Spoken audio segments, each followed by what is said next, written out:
We're starting with what's thought to be the longest-running miscarriage of justice in British history.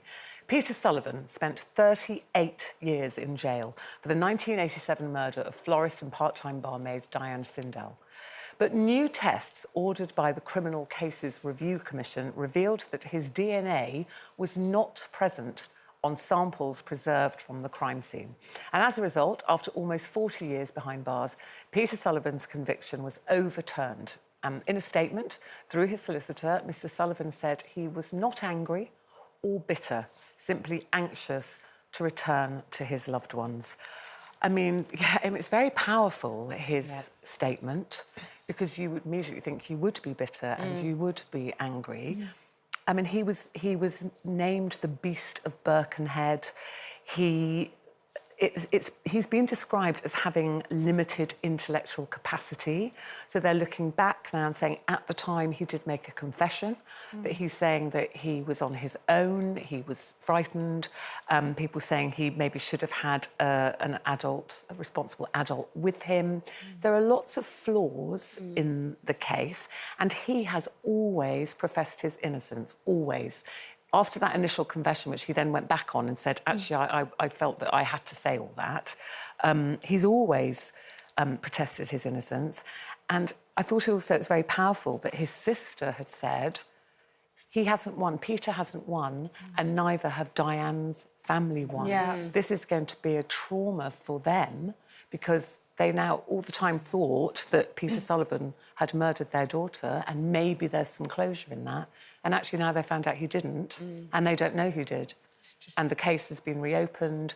So that brings that all up. But the forgiveness thing, Colleen, I think is so powerful that after all that, where he's said, I'm innocent, there have been appeals, he hasn't won. Imagine what it was like But in here's prison. the thing, he's already... what life was like in prison. Yeah, horrendous.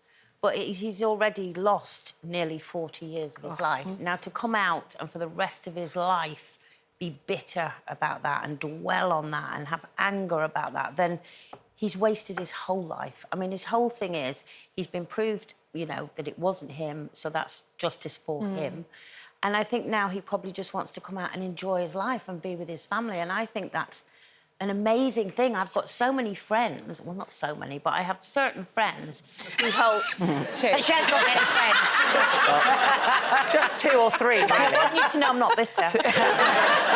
No, but I have got a few friends, a couple, who, you know, hold grudges about things. I mean, grudges that happened 20, 30 years ago, some of them, and are still as eaten up with it today. And I think the only person whose life this is affecting is you, because the person you've got a grudge against doesn't care.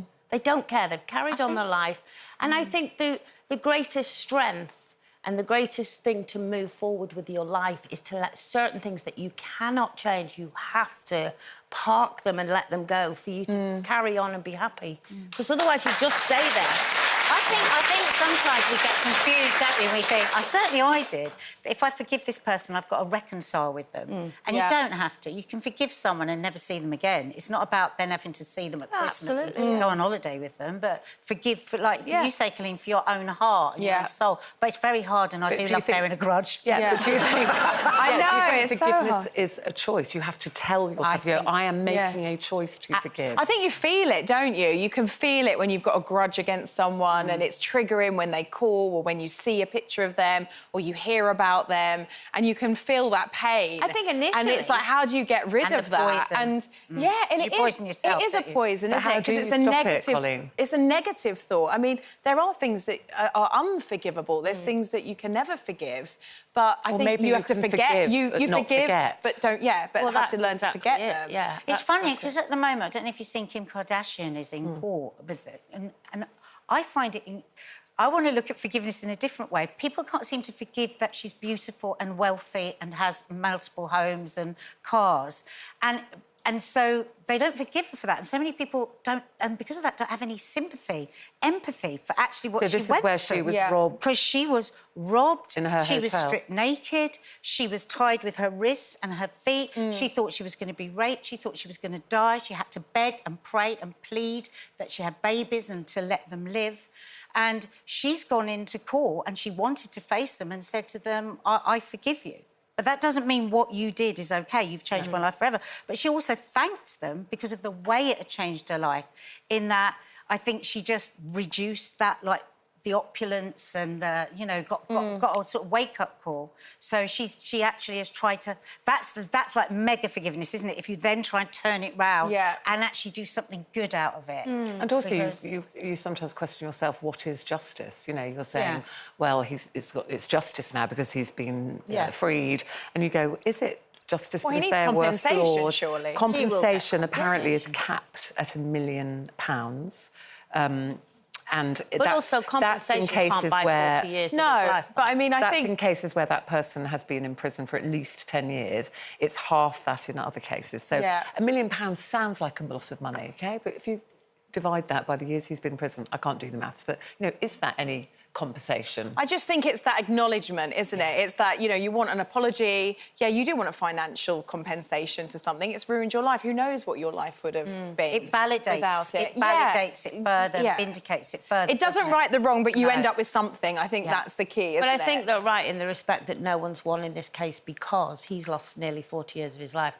And her family now, it's almost like it's happened again because now they still have no closure. That's what... and I don't know if they could... I don't know if I could forgive somebody who ever hurt my children. I don't think I could. No. That's the only way I couldn't forgive, I His think. sister said, we lost Peter for 39 years.